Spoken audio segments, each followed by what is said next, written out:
ഇന്ന്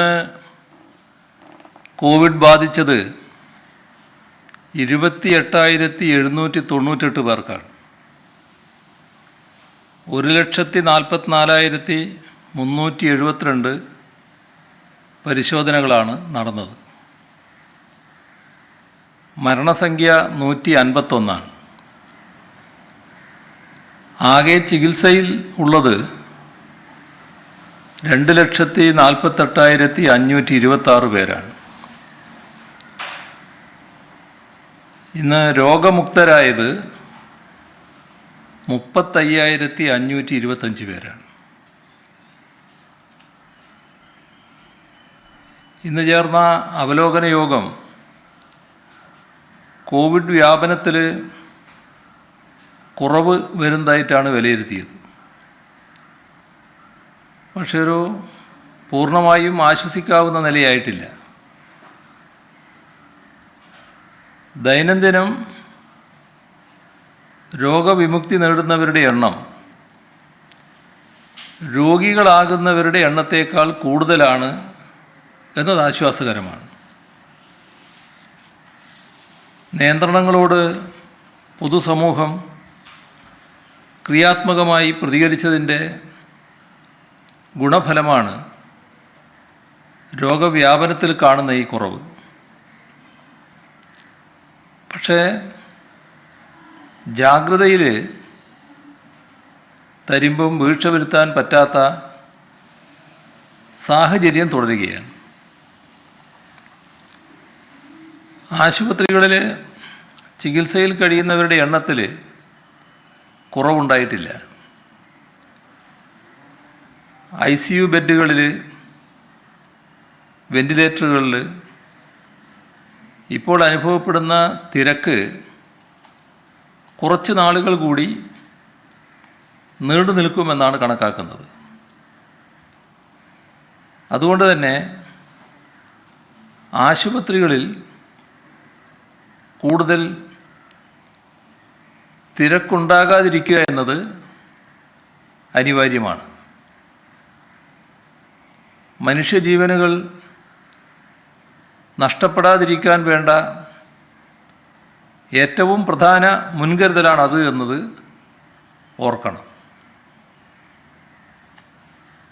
വാക്സിൻ മുൻഗണനാ പട്ടികയിൽ ഫീൽഡിൽ പ്രവർത്തിക്കുന്ന civil supplies, Supplyco, legal metrology, സർക്കാർ പ്രസ്, ടെക്സ്റ്റ് ബുക്ക് അച്ചടി, പാസ്പോർട്ട് ഓഫീസ് ജീവനക്കാർ ഇവരെയെല്ലാം ഉൾപ്പെടുത്തുന്നുണ്ട്. സെക്രട്ടേറിയറ്റിൽ ഈ മാസം 31 മുതൽ 50% ജീവനക്കാർ ഹാജരാവണം. നിയമസഭ നടക്കുന്നതിനാൽ ഇപ്പോൾ തന്നെ അണ്ടർ സെക്രട്ടറിമാർ മുതൽ മേലോട്ടുള്ളവരെല്ലാം സെക്രട്ടേറിയറ്റിലുണ്ടാവണം. ചകിരി മില്ലുകൾക്ക് കോവിഡ് മാനദണ്ഡങ്ങൾ പാലിച്ച് പ്രവർത്തിക്കാൻ അനുമതി നൽകും. വളം, കീടനാശിനി മുതലായവ വിൽക്കുന്ന കടകൾ ആഴ്ചയിൽ ഒരു ദിവസം പ്രവർത്തിക്കും. കോവിഡ് മൂലം മരണമടയുന്നവരുടെ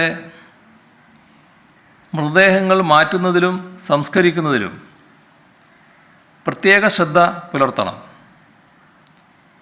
മരണമടയുന്നവരെ ഉടൻ തന്നെ വാർഡുകളിൽ നിന്ന് മാറ്റാൻ സംവിധാനമുണ്ടാക്കും.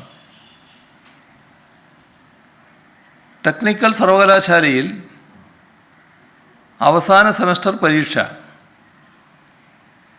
ഓൺലൈനായി നടത്താൻ തീരുമാനിച്ചിട്ടുണ്ട്. വിവിധ സർവകലാശാലകളിലെ വൈസ് ചാൻസലർമാരുടെ യോഗം കഴിഞ്ഞ ദിവസം ഉന്നത വിദ്യാഭ്യാസ മന്ത്രി വിളിച്ചിരുന്നു. ഓഫ്ലൈനായി പരീക്ഷ നടത്തുന്നതാണ് അഭികാമ്യം എന്നാണ് പൊതുവെ അവരുടെ അഭിപ്രായം. കോവിഡ് നിയന്ത്രണങ്ങൾ മാറിക്കഴിഞ്ഞാൽ ജൂൺ 15-ന് പരീക്ഷകൾ ആരംഭിക്കാമെന്നാണ് VC-മാരുടെ വിലയിരുത്തൽ. അതനുസരിച്ച് പരീക്ഷ ആരംഭിക്കും. മത്സ്യബന്ധന തുറമുഖങ്ങളും ഫിഷ് ലാൻഡിംഗ് സെൻ്ററുകളും ഇന്ന് പ്രവർത്തനം തുടങ്ങിയിട്ടുണ്ട്. അവയുടെ പ്രവർത്തനം സുഗമമായി നടത്തുന്നതിന് ആവശ്യമായ മാർഗനിർദ്ദേശങ്ങളും പുറപ്പെടുവിച്ചിട്ടുണ്ട്. ബന്ധപ്പെട്ട എല്ലാവരും ഇത് കൃത്യമായി പാലിക്കണം. കോവിഡ് പ്രതിരോധ സാമഗ്രികൾ പൊതുവിപണിയിൽ വിൽക്കുന്നതിന് വില നിശ്ചയിച്ച് സർക്കാർ ഉത്തരവിറക്കിയിട്ടുണ്ട്. എന്നാൽ മെഡിക്കൽ സ്റ്റോറുകൾ ഉൾപ്പെടെയുള്ള പല സ്ഥാപനങ്ങളും കൂടിയ വിലക്ക് ഇവ വിൽക്കുന്നുവെന്ന പരാതി വ്യാപകമായി ഉയർന്നിട്ടുണ്ട്. ഇത്തരം നടപടികൾ കണ്ടെത്തുന്നതിനായി പ്രത്യേക സംഘം എല്ലാ ജില്ലകളിലും പരിശോധന ആരംഭിച്ചിട്ടുണ്ട്. സ്ഥാപനങ്ങൾ അടച്ചുപൂട്ടുന്നതുൾപ്പെടെയുള്ള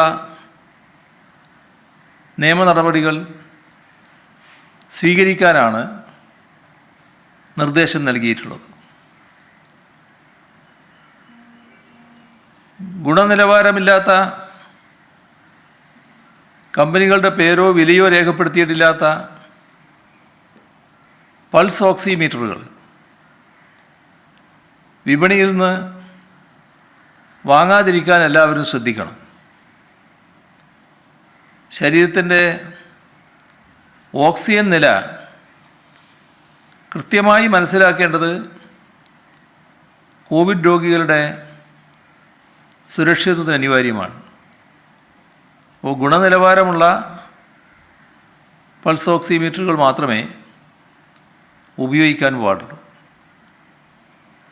ഗുണനിലവാരമില്ലാത്ത പൾസ് ഓക്സിമീറ്ററുകളാകുമ്പോൾ അവ നൽകുന്ന തെറ്റായ വിവരങ്ങൾ രോഗിയെ അപകടപ്പെടുത്താൻ സാധ്യതയുണ്ട്. അതുകൊണ്ട് മെഡിക്കൽ സർവീസ് കോർപ്പറേഷൻ ഗുണനിലവാരം പരിശോധിച്ച് ചുരുക്കപ്പട്ടികയിൽ ഉൾപ്പെടുത്തിയ കമ്പനികളുടെ പൾസ് ഓക്സിമീറ്ററുകൾ മാത്രമേ വാങ്ങാവൂ. ആ പട്ടിക പൊതുജനങ്ങളുടെ അറിവിലേക്കായി ഉടൻ പരസ്യപ്പെടുത്തും. ബ്ലാക്ക് ഫംഗസ് രോഗത്തിൻ്റെ ചികിത്സക്കാവശ്യമായ ആംഫോടെറിസിൻ ബി, ലൈപ്പോസോമൽ, ആംഫോടെറസബിൻ ബി ഈ മരുന്നുകൾ ലഭ്യമാക്കാൻ കഴിയുമോ എന്ന് വിദേശത്തുള്ള മലയാളി സംഘടനകളോട് ആരാഞ്ഞിട്ടുണ്ട്. അവ ഉൽപ്പാദിപ്പിക്കുന്ന കമ്പനികളുമായി നേരിട്ട് ബന്ധപ്പെട്ട് മരുന്നുകൾ ലഭ്യമാക്കാൻ മെഡിക്കൽ സർവീസ് കോർപ്പറേഷനെ ചുമതലപ്പെടുത്താനും ആലോചിക്കുകയാണ്. വാക്സിനുകൾ ലഭിച്ചവർ അതിര് കടന്ന സുരക്ഷിത ബോധം കൊണ്ട് നടക്കാൻ പാടില്ല. വാക്സിനുകൾ പ്രതിരോധം നൽകുന്നുണ്ട്. രോഗം പിടിപെട്ടാൽ തന്നെ അതിൻ്റെ രൂക്ഷത കുറവായിരിക്കും. ഇതെല്ലാം യാഥാർത്ഥ്യമാണെങ്കിലും വാക്സിൻ എടുത്തവരിലും രോഗബാധയുണ്ടാകാം. മാത്രമല്ല രോഗവാഹകരാകാനുള്ള സാധ്യതയും ഇതിൻ്റെ ഭാഗമായി നിലനിൽക്കുന്നുണ്ട്. അതുകൊണ്ട് വാക്സിനേഷൻ എടുത്തു എന്ന് കരുതി അശ്രദ്ധമായ പെരുമാറ്റ രീതികൾ ഉണ്ടാകാതെ നോക്കണം. മറ്റ് ഗുരുതരാവസ്ഥയുള്ളവർ ഒരു ഘട്ടത്തിലും അവരുടെ ചികിത്സയും ശ്രദ്ധയും ഉപേക്ഷിക്കാൻ പാടില്ല. ആശുപത്രികളിൽ പോകുന്നതിൽ ബുദ്ധിമുട്ടുകൾ നേരിടുന്നതിനാൽ സർക്കാരിൻ്റെ ഈ സഞ്ജീവനി ആപ്പ് വഴി ടെലിമെഡിസിൻ സൗകര്യം ഉപയോഗിച്ച് ചികിത്സ തേടേണ്ടതാണ്. ഈ ലോക്ക്ഡൗൺ കാലയളവിൽ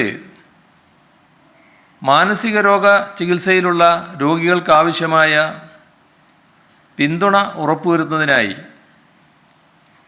സൈക്കോ സോഷ്യൽ സപ്പോർട്ട് ടീം 31,520 പേരെ ഫോണിൽ ബന്ധപ്പെട്ടു.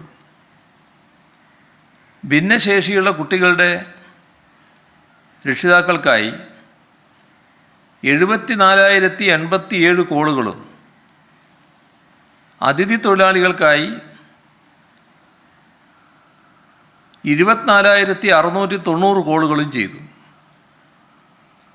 ഒറ്റയ്ക്ക് കഴിയുന്ന വയോജനങ്ങൾക്ക് വേണ്ട മാനസികവും സാമൂഹികവുമായ പിന്തുണ ഉറപ്പുവരുത്താൻ ലോക്ക്ഡൗൺ കാലയളവിൽ മാത്രം ചെയ്തത് 2,18,563 ഫോൺ കോളുകളാണ്. ആരോഗ്യ പ്രവർത്തകർക്കാവശ്യമായ മാനസിക പിന്തുണയും ഈ സംവിധാനം വഴി ഉറപ്പുവരുത്തി. ഇന്ന് വകുപ്പ് സെക്രട്ടറിമാരുടെ യോഗം ഓൺലൈനായി ചേർന്നിരുന്നു. സർക്കാർ നയങ്ങൾ നടപ്പാക്കുന്ന ഏറ്റവും സീനിയറായ ഉദ്യോഗസ്ഥരാണ് സെക്രട്ടറിമാർ. ഫയലുകളുടെ കാര്യത്തിൽ കൃത്യമായ നിയന്ത്രണ ചുമതല അവർക്കാണ്. ഫയലുകൾ തീർപ്പാക്കുന്നതിൽ കാലതാമസം ഇപ്പോഴും നിലനിൽക്കുന്നുണ്ട്. ഇത് ഒഴിവാക്കണം. ഒരാളുടെ കയ്യിൽ എത്ര സമയം വെക്കാമെന്നതിന് പരിധി നിശ്ചയിക്കണം. ഒരു ഫയൽ വളരെയധികം പേർ കാണേണ്ടതുണ്ടോ എന്നത് പരിശോധിക്കണം. ഫയൽ നീക്കം, ഫയൽ തീരുമാനം എന്നീ കാര്യങ്ങളിൽ പുതിയ സമീപനം സ്വീകരിക്കാനാവണം. ചീഫ് സെക്രട്ടറിയുടെ നേതൃത്വത്തിൽ പുതിയ സംവിധാനമുണ്ടാക്കി ഇക്കാര്യത്തിൽ ആലോചന നടത്തണമെന്ന് നിർദ്ദേശം നൽകിയിട്ടുണ്ട്. തീരുമാനങ്ങൾ സത്യസന്ധമായി കൈക്കൊള്ളുമ്പോൾ അനാവശ്യമായ ഭയപ്പാടും ആശങ്കയും ആർക്കും ഉണ്ടാകേണ്ടതില്ല എന്ന് വ്യക്തമാക്കി. ഇക്കാര്യത്തിൽ ഉദ്യോഗസ്ഥർക്ക് സർക്കാർ പൂർണ്ണ സംരക്ഷണം നൽകും. എന്നാൽ അഴിമതി കാണിച്ചാൽ ഒരു തരത്തിലും സംരക്ഷിക്കില്ല. അക്കാര്യത്തിൽ വിട്ടുവീഴ്ചയില്ല. ഫയൽ തീർപ്പാക്കൽ പരിപാടി കഴിഞ്ഞ സർക്കാരിൻ്റെ കാലയളവിൽ 2 തവണ നടപ്പാക്കിയതാണ്. ഇത് സാധാരണ ഭരണക്രമത്തിൻ്റെ ഭാഗമായി തന്നെ നടപ്പാക്കണം. സങ്കടഹർജികൾ, പരാതികൾ എന്നിവ വ്യക്തിഗത പ്രശ്നങ്ങളാണെങ്കിലും അവ പരിഹരിക്കാനുള്ള ശ്രമത്തിൻ്റെ ഭാഗമായി സംവിധാനത്തിലെ പോരായ്മകൾ എന്തൊക്കെയെന്നുകൂടി സെക്രട്ടറിമാർ വിശകലനം ചെയ്യാൻ മുൻകൈ എടുക്കേണ്ടതാണ് എന്ന് നിർദ്ദേശിച്ചിട്ടുണ്ട്. ഭരണപരിഷ്കരണവും നവീകരണവും തുടർ പ്രക്രിയയായി നടക്കേണ്ടതാണ്. ഭരണപരിഷ്കാര കമ്മീഷൻ റിപ്പോർട്ടുകളിലെ ശുപാർശകൾ ഗൗരവമായി കണ്ട് നടപടികൾ വകുപ്പ് തലത്തിൽ സ്വീകരിച്ചിട്ടുണ്ടോ എന്ന് ഓരോ സെക്രട്ടറിയും പരിശോധിക്കും. ഇത് ചീഫ് സെക്രട്ടറി തലത്തിൽ അവലോകനം ചെയ്യും. ഫയലുകളിലെ വിവരങ്ങൾ തൽപര കക്ഷികൾക്ക് ചോർത്തിക്കൊടുക്കുന്നത് സംഭവിക്കാൻ പാടില്ലാത്തതാണ്. ഫയലിന് രഹസ്യ സ്വഭാവം വേണ്ടതുണ്ടെങ്കിൽ അത് സൂക്ഷിക്കണം. വിവരാവകാശ നിയമത്തിൻ്റെ നടപടിക്രമങ്ങൾ പാലിച്ചു മാത്രമേ ഫയലിലെ വിവരങ്ങൾ ലഭ്യമാക്കാവൂ. PSC റാങ്ക് ലിസ്റ്റുകളിൽ നിന്നും പരമാവധി നിയമനങ്ങൾ നടത്താൻ കഴിയുന്ന രീതിയിൽ സ്ഥാനക്കയറ്റത്തിന് ഉദ്യോഗസ്ഥർ അർഹത നേടാത്ത സാഹചര്യത്തിൽ ഹയർ കേഡർ ഒഴിവുകൾ ഡി കേഡർ ചെയ്ത് റാങ്ക് ലിസ്റ്റ് നിലനിൽക്കുന്ന കേഡറിലെ ഒഴിവുകളായി കണക്കാക്കി റിപ്പോർട്ട് ചെയ്യാൻ ഫെബ്രുവരി 10 ചേർന്ന മന്ത്രിസഭാ യോഗം തീരുമാനമെടുത്തിരുന്നു. ഈ കാര്യത്തിലെ പുരോഗതി പരിശോധിക്കും. റിട്ടയർമെൻറ്റ് ഒഴിവുകൾ കൃത്യമായി റിപ്പോർട്ട് ചെയ്യണമെന്ന് നിർദ്ദേശിച്ചിരുന്നു. ഇവ കൃത്യമായി നടന്നിട്ടുണ്ടോ അത് ചീഫ് സെക്രട്ടറി പരിശോധിക്കും. ഇനിയും PSCക്ക് വിടാത്ത നിയമനങ്ങൾ PSCക്ക് വിടാൻ സ്പെഷ്യൽ റൂളുകൾ തയ്യാറാക്കേണ്ടതുണ്ട്. ഇതിലുള്ള പുരോഗതി സെക്രട്ടറിമാർ ചീഫ് സെക്രട്ടറിയെ അറിയിക്കും. മുഖ്യമന്ത്രിയുടെ ദുരിതാശ്വാസ നിധി വിതരണത്തിൽ കാലതാമസം ഉണ്ടാകാൻ പാടില്ല. ഇക്കാര്യത്തിൽ ഉദ്യോഗസ്ഥ തലത്തിൽ വീഴ്ചയുണ്ടാകരുത് എന്ന് നിർദ്ദേശം നൽകി. പ്രകടന പത്രികയിൽ ജനങ്ങൾക്ക് നൽകിയ വാഗ്ദാനങ്ങൾ നടപ്പാക്കുകയും പുരോഗതി എല്ലാ വർഷവും ജനങ്ങൾക്ക് മുന്നിൽ വെക്കുകയും ചെയ്യുന്ന രീതിയാണ് കഴിഞ്ഞ സർക്കാർ അവലംബിച്ചത്. ഈ സർക്കാരും അതേ രീതി തുടരും. പ്രധാന പ്രഖ്യാപനങ്ങളായ അതീവ ദാരിദ്ര്യ നിർമ്മാർജ്ജനം, സർക്കാർ സേവനങ്ങൾ ജനങ്ങൾക്ക് സർക്കാർ ഓഫീസിൽ വരാതെ തന്നെ ലഭ്യമാക്കൽ,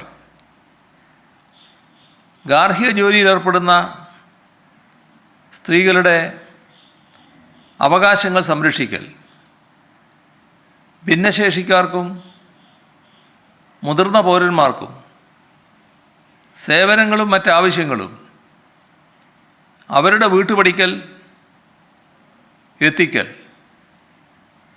ഇവയെല്ലാം അടക്കം സർക്കാർ തയ്യാറാക്കിയിട്ടുള്ള കർമ്മപരിപാടികളെല്ലാം തന്നെ സമയബന്ധിതമായും ഫലപ്രദമായി നടപ്പിലാക്കാൻ സെക്രട്ടറിമാർ മുൻകൈ എടുക്കണം എന്ന് യോഗത്തിൽ വ്യക്തമാക്കി. സർക്കാർ സേവനങ്ങൾ തങ്ങളുടെ അവകാശമായി പ്രഖ്യാപിക്കാനുള്ള സമഗ്ര നടപടിക്ക് മന്ത്രിസഭ തീരുമാനിച്ചിട്ടുണ്ട്. അതിനായി സേവന അവകാശ നിയമം കൂടി പരിഗണിക്കേണ്ടതുണ്ട്. ഭരണനിർവഹണത്തിൽ സുതാര്യത ഉറപ്പുവരുത്താനുള്ള ശ്രമത്തിൻ്റെ ഭാഗം കൂടിയാണിത്. കേരളത്തിൻ്റെ മുഖച്ഛായ മാറ്റാൻ പറ്റുന്ന പ്രധാന പദ്ധതികൾ പൂർത്തിയാക്കാനുള്ള ഇടപെടലുകൾ ഉണ്ടാവണം. കൊച്ചി ബാംഗ്ലൂർ വ്യവസായ ഇടനാഴി, എറണാകുളം മംഗലാപുരം വ്യവസായ ഇടനാഴി, ഇവയുടെ കാര്യത്തിൽ തുറ നടപടികൾ ഉണ്ടാവണം. സെമി ഹൈസ്പീഡ് റെയിൽവേ വലിയ സ്വീകാര്യത ഉണ്ടാക്കിയ പദ്ധതിയാണ്. തീരദേശ മലയോര ഹൈവേകളും വലിയ മാറ്റമാണ് കേരളത്തിലുണ്ടാക്കുക. ഇവയ്ക്കെല്ലാം പ്രാധാന്യം കൊടുത്ത് നീങ്ങണമെന്നാണ് യോഗം കണ്ടത്. പുതിയ പദ്ധതികൾ പൂർത്തിയാക്കാനുമുണ്ട്. നല്ല പ്രാധാന്യത്തോടെ അതത് വകുപ്പുകൾ ഏറ്റെടുത്ത് വേഗതയോടെ ഇത് നടപ്പാക്കാനാവണം. LDF പ്രകടന പത്രികയിൽ പറഞ്ഞവ മുൻഗണനാടിസ്ഥാനത്തിൽ നടപ്പാക്കുന്നതിന് നിർദ്ദേശം നൽകി. കഴിഞ്ഞ ബജറ്റിൽ പറഞ്ഞ പദ്ധതികളിൽ നടപ്പാക്കാൻ ബാക്കിയുള്ളവക്കും മുൻഗണന നൽകണം. നമ്മുടെ സംസ്ഥാനത്തിന് ദീർഘമായ കടലോരമാണുള്ളത്. ഓരോ ഘട്ടത്തിലും രൂക്ഷമായ കടലാക്രമണമാണ് നേരിടേണ്ടി വരുന്നത്. അപ്പോൾ കടലാക്രമണം തടയാൻ ലോകത്ത് ഏതെല്ലാം അറിവുകളുണ്ടോ അവയൊക്കെ ശേഖരിച്ച് പ്രാവർത്തികമാക്കുന്ന സാധ്യത നാം ആരായേണ്ടതുണ്ട്. കേന്ദ്ര സർക്കാരിൽ നിന്ന് ലഭ്യമാകേണ്ട സാമ്പത്തിക സഹായം കൃത്യമായി നേടിയെടുക്കാൻ പ്രത്യേക ശ്രദ്ധ പുലർത്തേണ്ടതുണ്ട്. അതിന്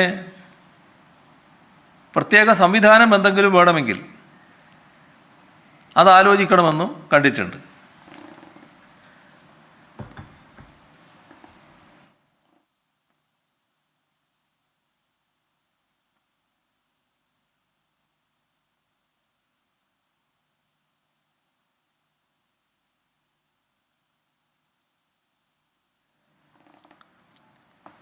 LDF പ്രകടന പത്രികയിലെ പ്രധാനപ്പെട്ട ഇനമാണ് സ്മാർട്ട് കിച്ചൺ.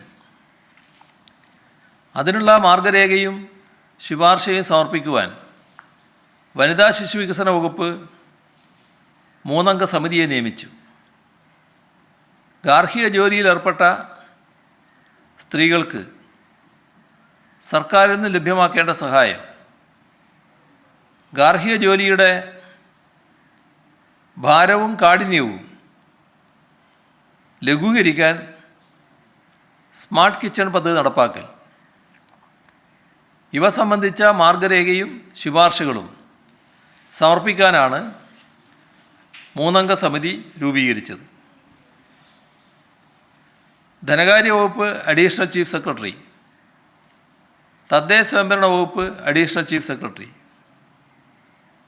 വനിതാ ശിശുക്ഷേമ വകുപ്പ് സെക്രട്ടറി, ഇവരാണ് സമിതിയിലുണ്ടാവുക. സമിതിയുടെ റിപ്പോർട്ട് 2021 ജൂലൈ 10 സമർപ്പിക്കണമെന്നും നിർദ്ദേശിച്ചിട്ടുണ്ട്. ഗാർഹിക അധ്വാനത്തിലേർപ്പെടുന്നത് മഹാഭൂരിപക്ഷവും സ്ത്രീകളാണ്. വീട്ടിലെ ജോലിക്കൊപ്പം പുറമേയുള്ള മറ്റ് ജോലികളിലും ഇവർ ഏർപ്പെടുന്നുണ്ട്. സ്ത്രീകളുടെ വീട്ടിലെ അധ്വാനം നമ്മുടെ സമ്പദ്ഘടനയുടെ ആകെ മൂല്യം കണക്കാക്കുന്ന മൊത്ത ആഭ്യന്തര ഉൽപ്പാദനത്തിൽ ഉൾപ്പെടുന്നുമില്ല. ഗാർഹിക അധ്വാനത്തിലേർപ്പെടുന്ന സ്ത്രീകൾക്ക് അർഹിക്കുന്ന പരിഗണന നൽകുക, അവരുടെ വീട്ടുജോലി ഭാരം ലഘൂകരിക്കുക എന്നിവയാണ് സ്മാർട്ട് കിച്ചൺ പദ്ധതിയിലൂടെ ലക്ഷ്യമിടുന്നത്. ഇതിനായുള്ള ഗാർഹിക ഉപകരണങ്ങൾ ലഭ്യമാക്കുന്നതുൾപ്പെടെ ഈ പദ്ധതിയുടെ ഭാഗമായിരിക്കും. വിഴിഞ്ഞം തീരത്ത് കഴിഞ്ഞ ദിവസം അപകടമുണ്ടായപ്പോൾ അർപ്പണ മനോഭാവത്തോടെ പ്രവർത്തിക്കാനും വിലയേറിയ 8 ജീവനുകൾ രക്ഷിക്കാനും കോസ്റ്റൽ ഗാർഡിനും കോസ്റ്റൽ പോലീസിനും തിരുവനന്തപുരം സിറ്റി പോലീസിനും സാധിച്ചു. കോസ്റ്റൽ ഗാർഡിൻ്റെ പ്രവർത്തനം പ്രത്യേകം അഭിനന്ദനം അർഹിക്കുന്നതാണ്. ഈ ഏജൻസികൾക്ക് ആവശ്യമായ പിന്തുണ നൽകാൻ ഫാദർ മൈക്കിൾ തോമസിൻ്റെ നേതൃത്വത്തിലുള്ള നാട്ടുകാരും മുന്നിലുണ്ടായിരുന്നു. എല്ലാവരെയും ഹാർദമായി അഭിനന്ദിക്കട്ടെ. കഴിഞ്ഞ 24 മണിക്കൂറിനുള്ളിൽ സംസ്ഥാനത്ത് മാസ്ക് ധരിക്കാത്ത 8823 പേർക്കെതിരെ കേസ് രജിസ്റ്റർ ചെയ്തു. സാമൂഹ്യ അകലം പാലിക്കാത്തതിന് 5236 പേർക്കെതിരെ നിയമ നടപടി സ്വീകരിച്ചു. പിഴയായി 39,86,750 രൂപയാണ് ഇക്കഴിഞ്ഞ ദിവസം ഈടാക്കിയത്. 15ാം കേരള നിയമസഭയുടെ ഈ വർഷത്തെ ഗവർണറുടെ നയപ്രഖ്യാപന പ്രസംഗത്തിൻ്റെ കരടിന് ഇന്ന് ചേർന്ന മന്ത്രിസഭാ യോഗം അംഗീകാരം നൽകി.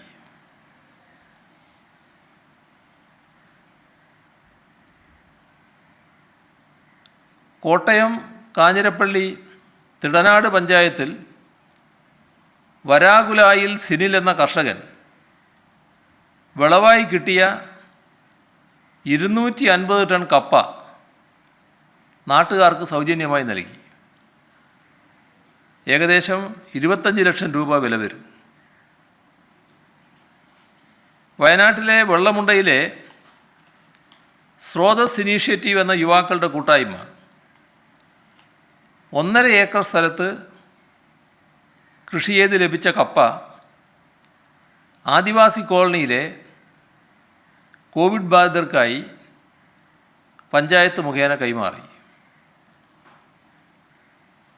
രാങ്കോ സിമൻസ് 1,10,00,000 രൂപയുടെ ഓക്സിജൻ കോൺസെൻട്രേറ്റർ ഉൾപ്പെടെയുള്ള ഉപകരണങ്ങൾ KMSCL-ന് കൈമാറിയതായി അറിയിച്ചു. വരവൂരിലെ V1 യുവജന കൂട്ടായ്മ 1/2 ഏക്കർ സ്ഥലത്ത് കൃഷി ചെയ്ത കപ്പ വീടുകളിൽ വിതരണം ചെയ്തു. ദുരിതാശ്വാസ നിധിയിലേക്കുള്ള പ്രവാഹം തുടരുകയാണ്. ഇന്ന് ചേർന്ന മന്ത്രിസഭാ യോഗം മന്ത്രിമാരുടെ ശമ്പളത്തിൽ നിന്ന് ഓരോ മാസവും 10,000 രൂപ വീതം 1 വർഷം വരെ ദുരിതാശ്വാസ നിധിയിലേക്ക് സംഭാവന നൽകാൻ തീരുമാനിച്ചിട്ടുണ്ട്. Association of Kerala government college teachers സംഘടന AKGCT നേരിട്ട് നൽകിയതും ശമ്പളത്തിൽ നിന്നുള്ളതും ചേർത്ത്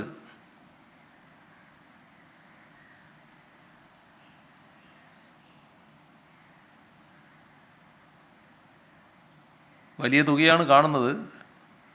2,85,44,385 രൂപ.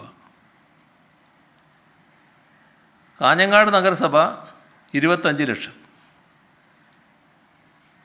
അമേരിക്കയിലുള്ള ജീവകാരുണ്യ സംഘടനയായ കെയർ ആൻഡ് ഷെയർ 2 തവണയായി 18,47,885 രൂപ.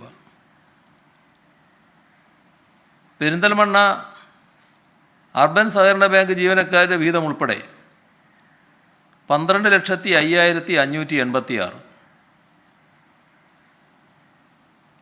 നേരത്തെ കഴിഞ്ഞൊരു ദിവസം പറഞ്ഞൊരു തുക മാറിപ്പോയി എന്ന് പറഞ്ഞിട്ടൊരു തുക അറിയിച്ചിട്ടുണ്ട്. അത് കേരള സംസ്ഥാന കർഷക തൊഴിലാളി യൂണിയൻ സംസ്ഥാന കമ്മിറ്റി അവർ കൊടുത്തിട്ടുള്ളത് 11,11,111 രൂപയാണ്. നേരത്തെ പറഞ്ഞതിൽ എന്തോ മാറിയിട്ടുണ്ടെന്നാണ് പറയുന്നത്. കണ്ടല സർവീസ് സഹകരണ ബാങ്ക് ജീവനക്കാരുടെ വീതം ഉൾപ്പെടെ 10,90,943 രൂപ. യാക്കോബായ സുറിയാനി സഭ 10 ലക്ഷം. ഖത്തറിലെ വ്യവസായി മിബു ജോസ് 5 ലക്ഷം. വർക്കല ഒറ്റൂർ സർവീസ് സഹകരണ ബാങ്ക് 10 ലക്ഷം. പുന്നയൂർ ഗ്രാമപഞ്ചായത്ത് 10 ലക്ഷം.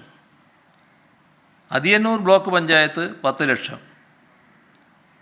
മാവേലിക്കര ബ്ലോക്ക് പഞ്ചായത്ത് 10 ലക്ഷം.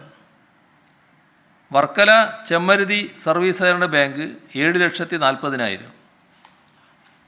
Kalliasseri KPR government higher secondary school അധ്യാപകരും ജീവനക്കാരും 7,30,988. ഇഞ്ഞിത്താനം ജനതാ സർവീസ് സഹകരണ ബാങ്ക് 6 ലക്ഷം. വാമനപുരം മിതിർമല സർവീസ് സഹകരണ ബാങ്കും ഡയറക്ടർ ബോർഡ് അംഗങ്ങളും ജീവനക്കാരും 5,45,892. കോട്ടയം ജില്ലാ മെഡിക്കൽ ഓഫീസിലെ ജീവനക്കാരുടെ കൂട്ടായ്മ 5,40,013. മയ്യിൽ ഗ്രാമപഞ്ചായത്ത് 5 ലക്ഷം. മുണ്ടക്കയം ഗ്രാമപഞ്ചായത്ത് 5 ലക്ഷം. പുതുപ്പള്ളി ഗ്രാമപഞ്ചായത്ത് 5 ലക്ഷം.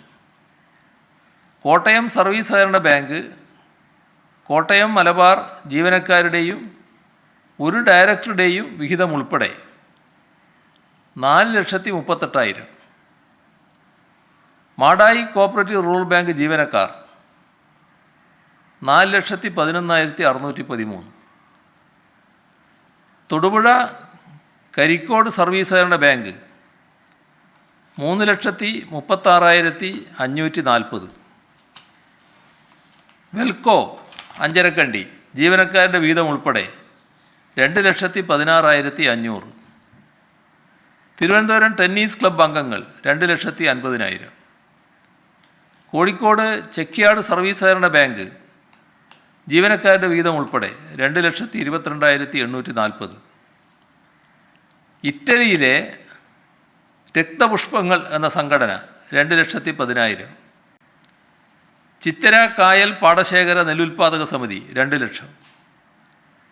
കേരളത്തിലെ ഫിലിം സൊസൈറ്റികളും federation of film societies of India Kerala റീജിയനും ചേർന്ന് ആദ്യ ഗഡു 2 ലക്ഷം. കുമ്മിൾ ഗ്രാമപഞ്ചായത്തിലെ H&B ഗ്രാനൈറ്റ്സ് 2 ലക്ഷം. പുത്തൻകുരിശ് ഗവൺമെൻറ് സർവീസ് സഹകരണ സംഘം 2 ലക്ഷം. ഇലക്ട്രിക്കൽ ഇൻസ്പെക്ടറേറ്റ് ഡിപ്പാർട്ട്മെൻറ്റിലെ 31 സ്കിൽഡ് അസിസ്റ്റൻറ്റുമാർ 1,89,000. Alice Springs Malayali association 1,60,000. Malappuram ജില്ലയിലെ കുടുംബശ്രീ ന്യൂട്രിമിക്സ് വെൽഫെയർ കമ്മിറ്റിയുടെ നേതൃത്വത്തിൽ സമാഹരിച്ച 1,38,535. Kerala softball association 1,32,000. Urallur MUP സ്കൂളിലെ 14 അധ്യാപകർ 1,29,017.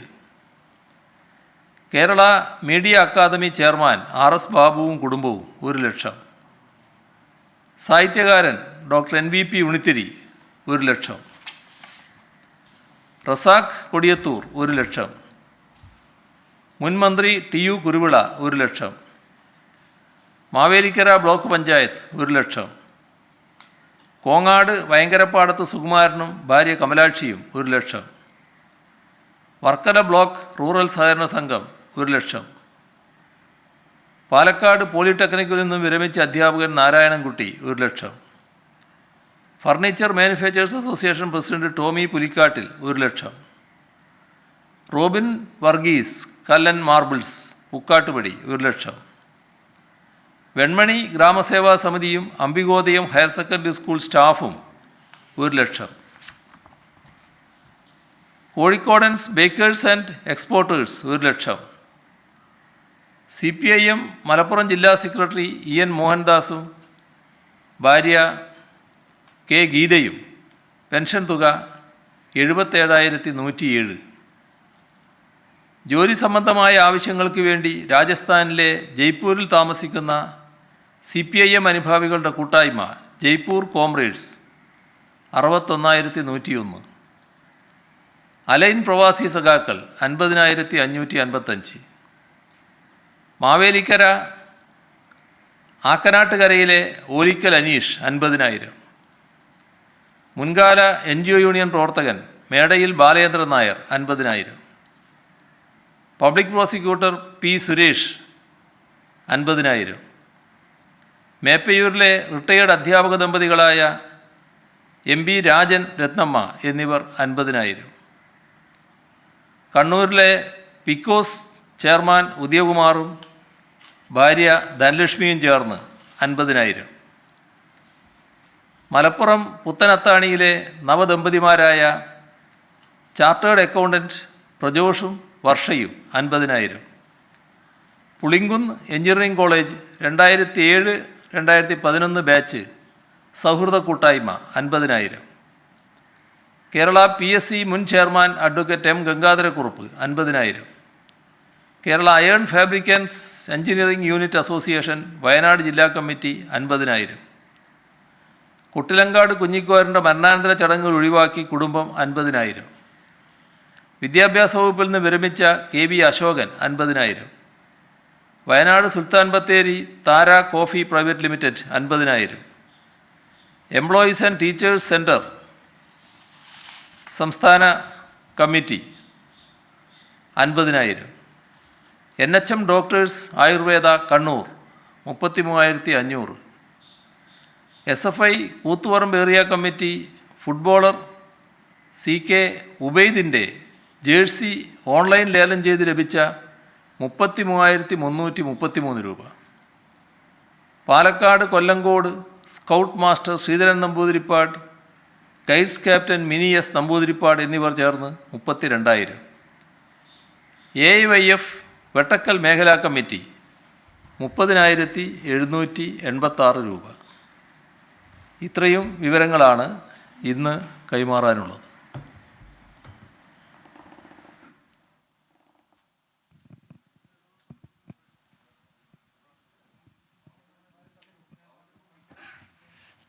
സീമ, രണ്ട് കാര്യങ്ങൾ ശ്രദ്ധയപ്പെടുത്താൻ വേണ്ടിയാണ്. ഒന്ന്, ഈ പ്രവാസികൾ നേടുന്നൊരു പ്രതിസന്ധിയാണ്. ഇപ്പോൾ UAE, സൗദി അടക്കമുള്ള രാജ്യങ്ങളിലേക്ക് പോകുന്ന ആൾക്കാർ ഇവിടെ നിന്ന് കോവിഷീൽഡ് എടുത്തിട്ടാണ് പോകുന്നത്. പക്ഷെ ആ രാജ്യത്ത് അതിൻ്റെ പേര് ഓക്സ്ഫോർഡ് ആസ്ട്രോസെനേക എന്നാണ്. അന്നേരം അങ്ങനെ രേഖപ്പെടുത്താത്തത് കൊണ്ട് തന്നെ ഇവിടെ നിന്ന് പോകുന്ന ആൾക്കാർക്ക് അവിടെ ക്വാറന്റൈനിൽ സ്വന്തം ചിലവിൽ കഴിയേണ്ടി വരുന്നുണ്ട്. 1,00,000-ഓളം രൂപ അവർ കയ്യിൽ നിന്ന് സ്വന്തം ചിലവാക്കുന്നുണ്ട്. അന്നേരം കഴിഞ്ഞ ദിവസം എംബസിയുടെ വാർത്താ സമ്മേളനത്തിൽ ഇതുമായി ബന്ധപ്പെട്ട കാര്യം സൂചിപ്പിച്ചപ്പോൾ അവർ വിദേശകാര്യ മന്ത്രാലയത്തെ അറിയിച്ചിട്ടുണ്ട്. വിദേശകാര്യ മന്ത്രാലയം സംസ്ഥാനങ്ങളെ അറിയിക്കുമെന്ന് പറഞ്ഞു. നമ്മുടെ സംസ്ഥാനത്തിന് എന്തെങ്കിലും ഒരു കാര്യം ഇതിനകത്ത് ചെയ്യാൻ കഴിയുമോ? ഇത് ആ പേരൂടെ രേഖപ്പെടുത്തിയാൽ മാത്രമേ ഇത് പ്രതിസന്ധി മറികടക്കാൻ കഴിയൂ.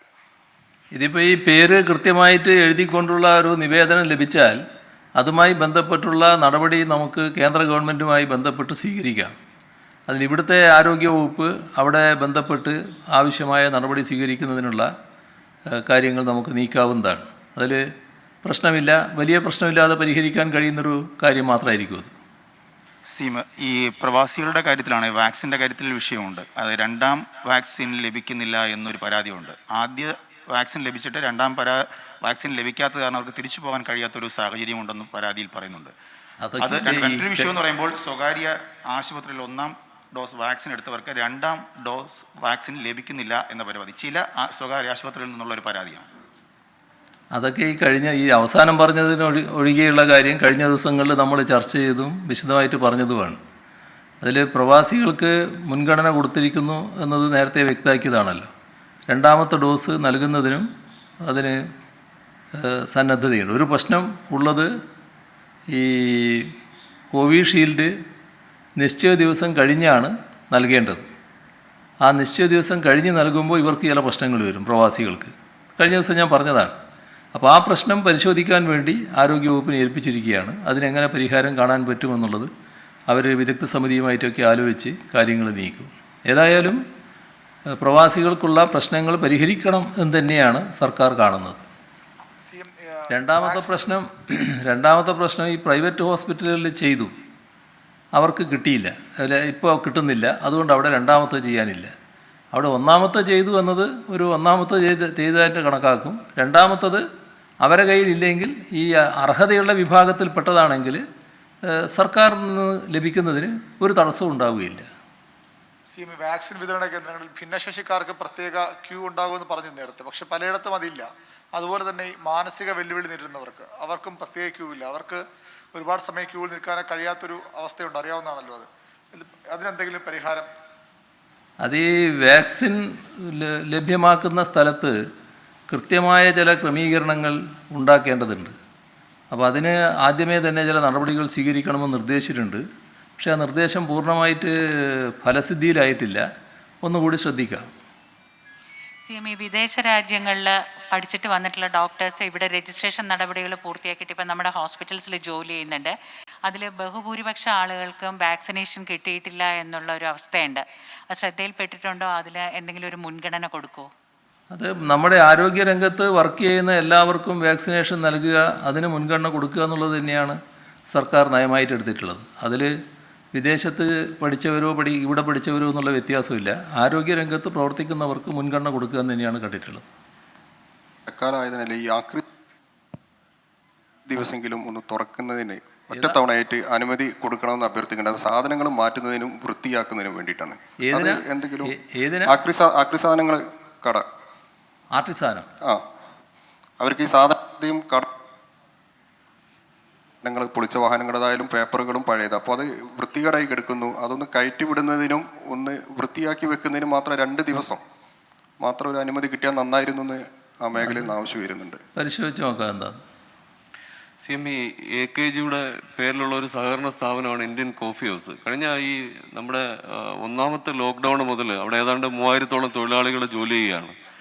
അപ്പോൾ അവർക്ക് ആ സമയം തൊട്ടേ തന്നെ അവർക്ക് ശമ്പളം കിട്ടുന്നില്ല. ഇപ്പം 2ാം ലോക്ക്ഡൗണിന് മുമ്പ് വീണ്ടും അവർ തുറന്ന് തുടങ്ങിയതാണ്, പക്ഷെ വീണ്ടും ഇപ്പോൾ അടയ്ക്കുന്ന സ്ഥിതിയാണ്. 1 വർഷത്തിന് മേലെയായി അവർക്ക് ശമ്പളം കിട്ടുന്നില്ല. ഈ കാര്യത്തിൽ എന്തെങ്കിലും ഒരു ഇടപെടലുണ്ടാവും? അവർ മറ്റ് ജോലികൾ അന്വേഷിച്ച് നടക്കുന്ന ഒരു സ്ഥിതിയാണ് ഇപ്പം നിലവിലുള്ളത്. ഇത് സർക്കാരിൻ്റെ ശ്രദ്ധയിൽപ്പെട്ടിട്ടുണ്ടോ? CM അതിനകത്തുനിന്ന് ഇടപെടുമോ? ഇതിൽ 2 കോഫി ഹൗസുകൾ നമ്മുടെ കേരളത്തിൽ പ്രവർത്തിക്കുന്നുണ്ട്. അതിൽ ഏത് കോഫി ഹൗസാണ് ഈ പറയുന്ന ഗണത്തിൽപ്പെട്ടത്? Indian coffee house. അത് തന്നെ ഇന്ത്യൻ കോഫി ഹൗസ്. കണ്ണൂർ കേന്ദ്രമാക്കി പ്രവർത്തിക്കുന്ന ഇന്ത്യൻ കോഫി ഹൗസ് ഉണ്ട്. ഞാൻ പറഞ്ഞു വരികയാണ്, അത് ഭംഗിയായി നടന്നു പോവുകയാണ്, അതിന് പ്രശ്നങ്ങളൊന്നുമില്ല.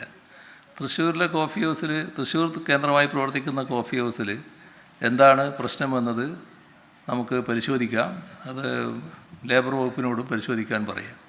CM ഈ ലോക്ക്ഡൗൺ ആരംഭിച്ചതിന് ശേഷം പലർക്കും ഉണ്ടായിരിക്കുന്ന ഒരു ആശങ്ക, അവർക്ക് ഈ ലോൺ തിരിച്ചടവ് പലർക്കും നടക്കുന്നില്ല. അപ്പോൾ ബാങ്കുകൾ പലതും ഈ സിബിൽ സ്കോറിൻ്റെ അടിസ്ഥാനത്തിലാണ് പലയിടത്തും ലോണുകൾ തിരിച്ചടക്കുക. അപ്പോൾ അവരുടെ ലോൺ തിരിച്ചടവ് മുടങ്ങുമ്പോൾ സിബിൽ സ്കോർ താഴും.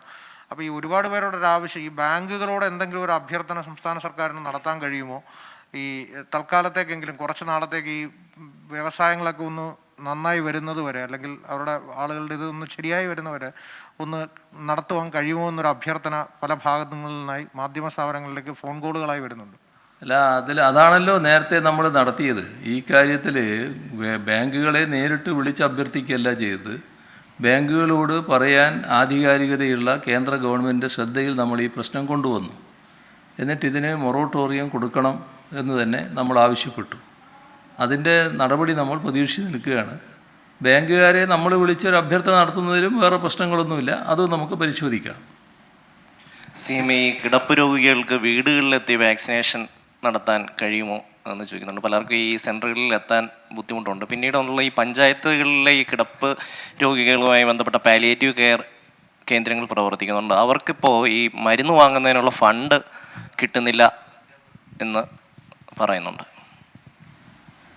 ഇതിൽ സാധാരണ നിലക്ക് നമ്മുടെ രോഗികളായിട്ടുള്ളവർ കഴിയുന്ന കേന്ദ്രങ്ങൾ, അവശരായിട്ടുള്ളവർ, അവിടങ്ങളിൽ അവർക്ക് വാക്സിൻ എത്തിക്കുക എന്നതിന് ഇപ്പം തന്നെ ആരോഗ്യവകുപ്പ് പ്രാമുഖ്യം കൊടുക്കുന്നുണ്ട്. ഇപ്പോൾ വയോജന കേന്ദ്രങ്ങൾ, അവിടങ്ങളിലൊക്കെ വാക്സിൻ നൽകുന്നതിനുള്ള നടപടികൾ സ്വീകരിച്ചു വരുന്നുണ്ട്. അതിൽ മറ്റു പ്രശ്നങ്ങളൊന്നും ഉണ്ടാവില്ല. മറ്റേ പ്രശ്നം എന്താണെന്ന് പരിശോധിക്കുക. സർ, ഈ സ്മാർട്ട് കിച്ചൻ്റെ ഭാഗമായി വീട്ടമ്മമാർക്ക് ഗാർഹിക ഉപകരണങ്ങൾ നൽകുന്ന കാര്യം ഇപ്പോൾ CM പറഞ്ഞിരുന്നു. അതെങ്ങനെയാണ് നടപ്പിലാക്കുക? സബ്സിഡിയായി നൽകുകയാണോ, ലോൺ അനുവദിക്കുന്നതാണോ, അതോ ഈ സാമ്പത്തിക സ്ഥിതി അടിസ്ഥാനത്തിൽ സൗജന്യമായി നൽകുന്നതാണോ? അത് സംബന്ധിച്ച് വിശദമായ രൂപരേഖയായിട്ടുണ്ടോ? അല്ല, അതല്ലേ ഇവർ പഠിച്ച് റിപ്പോർട്ട് തരേണ്ടത്. ആ റിപ്പോർട്ട് അവർ തരട്ടെ, എന്നിട്ട് നമുക്ക് പരിശോധിക്കാം എന്താണെന്നുള്ളത്.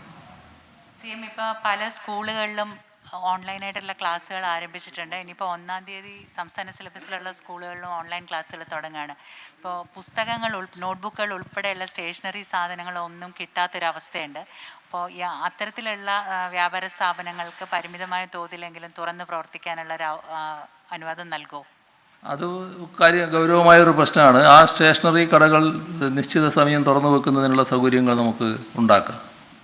CM, ഈ അൺഎയ്ഡഡ് സ്കൂളിലെ അധ്യാപകർ ഈ അൺഎയ്ഡഡ് സ്കൂളുകൾ കൃത്യമായി ഫീസ് പിരിക്കുന്നുണ്ട്, പക്ഷേ കൃത്യമായിട്ട് അവർക്ക് ശമ്പളം കിട്ടുന്നില്ല എന്നൊരു പരാതിയുണ്ട്. സർക്കാരിൻ്റെ ശ്രദ്ധയിലൊന്ന് പെടുത്തണമെന്ന് പറഞ്ഞ് പല ആൾക്കാരും വിളിക്കുന്നുണ്ട്. അതുപോലെ തന്നെ ഈ ലോക്ക്ഡൗൺ നീട്ടാനുള്ള സാഹചര്യം നിലവിലുണ്ടോ? അതുകൊണ്ടൊന്ന് CM സൂചിപ്പിക്കും. അല്ല, ഇപ്പോഴത്തെ സാഹചര്യം പരിശോധിച്ചാൽ ലോക്ക്ഡൗൺ അവസാനിക്കാറായി എന്ന് പറയാൻ പറ്റില്ലല്ലോ. ഇനി 2 ദിവസം കൂടി ഉണ്ടല്ലോ, 30-ാം തീയതി വരെയാണല്ലോ. അപ്പോൾ അതിനടുത്ത ദിവസം നോക്കിയിട്ട് നമുക്ക് ആ കാര്യം തീരുമാനിക്കാം എന്താണെന്നുള്ളത്. ഏതായാലും ഇത്തരം കാര്യങ്ങളിൽ പൊതുവിൽ നമ്മൾ ആദ്യം പ്രാമുഖ്യം നൽകുന്നത് കോവിഡ് വ്യാപന നിയന്ത്രണത്തിനാണ്. അതിനാവശ്യമായ നടപടികളിൽ ഇളവ് വരുത്താൻ പറ്റില്ല. എന്നാൽ ജീവിതവുമായി ബന്ധപ്പെട്ട പ്രശ്നങ്ങളിൽ അതിന് ഏതെല്ലാം മേഖല തുറന്നു കൊടുക്കാൻ പറ്റും ഈ കോവിഡ് മാനദണ്ഡങ്ങൾ പാലിച്ചുകൊണ്ട്, അതിനും പ്രാമുഖ്യം കൊടുക്കുക തന്നെ ചെയ്യും. ആ തരത്തിൽ നമുക്കത് ഒരു സമതുലിതാവസ്ഥയിൽ പോകാം. ഇപ്പോൾ ഈ ഫയൽ തീർപ്പാക്കലിനെ സംബന്ധിച്ച് പറഞ്ഞല്ലോ, ഈ ഏറ്റവും കൂടുതൽ ഫയലുകൾ ഓഫീസുകളിൽ കെട്ടിക്കിടക്കുന്നതെന്ന് കോടതി വ്യവഹാരങ്ങളിൽ പെട്ടിട്ടാണ്. വർഷങ്ങൾ പഴക്കമുള്ള ഒരുപാട് ഫയലുകൾ തീർപ്പാക്കാതെ കിടക്കുന്നുണ്ട്. അത് പരിഹരിക്കുന്നതിന് എന്തെങ്കിലും പ്രത്യേക ഡ്രൈവ് നടത്തോ? അതുപോലെ തന്നെ പല ഫയലുകളും വിവിധ ഓഫീസുകളിലേക്ക് പോകുമ്പോൾ ഒരു ഫയലിന് തന്നെ 2, 3, 4 നമ്പറുകൾ വരുന്നുണ്ടെന്ന് പറയുന്നു. അപ്പോൾ അങ്ങനെ ഒരു ഇരട്ടിപ്പുകൾ ഈ ഫയലിൻ്റെ എണ്ണത്തിൽ വരുന്നില്ല. അത് പരിഹരിക്കുന്നതിന് എന്താ ശാസ്ത്രീയമായ സമീപനം കൂടി ഇതിൻ്റെ ഭാഗത്ത് ഉണ്ടാകാൻ സാധ്യതയുണ്ടോ? കോടതികളുടെ കാര്യത്തിൽ നമുക്ക് പെട്ടെന്ന് ഇടപെട്ടൊരു നിലപാടെടുക്കാൻ കഴിയില്ല. എന്നാൽ കോടതികൾ തന്നെ ആ പ്രശ്നം ഗൗരവമായി കാണുന്നുണ്ട്. കെട്ടിക്കിടക്കുന്ന കേസുകൾ പരിഹരിക്കുന്നതിന് നല്ല മുൻകൈ വിവിധ കോടതികൾ എടുക്കുന്നുണ്ട്. ബഹുമാനപ്പെട്ട ഹൈക്കോടതി തന്നെ പലപ്പോഴും ആ കാര്യത്തിൽ പ്രത്യേക ശ്രദ്ധ ചെലുത്തിയതായിട്ടറിയാം. ഫയലുകൾ പെരുകുന്നത് ഈ ഒരു ഫയലിന് വിവിധ നമ്പറുകൾ വരുന്നതല്ല, കെട്ടിക്കിടക്കുന്ന ഫയലുകൾ തന്നെയുണ്ട്. കഴിഞ്ഞ 2019 2 തവണ ഫയൽ തീർപ്പാക്കൽ യജ്ഞം നടത്തിയപ്പോൾ നല്ല പുരോഗതി അതിലുണ്ടായിട്ടുണ്ട്. ആ അനുഭവം വെച്ചുകൊണ്ടാണ് എല്ലാ ഘട്ടത്തിലും ഇത് ശ്രദ്ധിച്ചു പോകണം, ഫയലുകൾ കെട്ടിക്കിടക്കരുത് എന്ന് പറഞ്ഞത്. നല്ല പുരോഗതി ഉണ്ടാക്കാൻ കഴിയുന്നുണ്ട്. അത് ആ നിലയിൽ തന്നെ തുടരണമെന്നാണ് ഉദ്ദേശിക്കുന്നത്. CM, ഈ തീരസുരക്ഷയ്ക്കും ഈ കടൽ സുരക്ഷയ്ക്കും ഈ വകുപ്പുകളുടെ ഏകോപനം ഇപ്പോൾ ഉണ്ടായിട്ടുണ്ടെന്ന് പറയുന്നു. അപ്പോൾ അത് നല്ലതാണ്. അതുപോലെ തന്നെ ഈ തീരം അതിർത്തി സംരക്ഷിക്കുന്ന പോലെ തന്നെ കേന്ദ്രത്തിൻ്റെ ഒരു സഹായത്തോടു കൂടി ഈ തീര സംരക്ഷണം, അപ്പോൾ അതിന് എങ്ങനെയാണ് അത് ഉദ്ദേശിക്കുന്നത്? എന്തെങ്കിലും നടപടി ഉണ്ടാകും? അതിന് അതിവിപുലമായ പദ്ധതിയാണ് വേണ്ടത്. കാരണം 600 കിലോമീറ്ററോളമുള്ള ഒരു തീരമാണല്ലോ നമുക്ക് ഉള്ളത്. അത് പൂർണ്ണമായിട്ട് സംരക്ഷിക്കാൻ നമുക്ക് കഴിയണം. അതിന് പ്രാധാന്യം തന്നെയാണ് സർക്കാർ കൊടുക്കുന്നത്. അതിൽ ഗൗരവമായ ആലോചനകൾ ഇപ്പോഴേ നേരത്തെ ആരംഭിച്ചിട്ടുണ്ട്. അതിനൊന്നുകൂടി വേഗത കൂട്ടാൻ നടപടികൾ എടുത്തു വരികയാണ്. അപ്പോൾ ബാക്കി കാര്യങ്ങൾ പിന്നെ പോരെ. ശരി.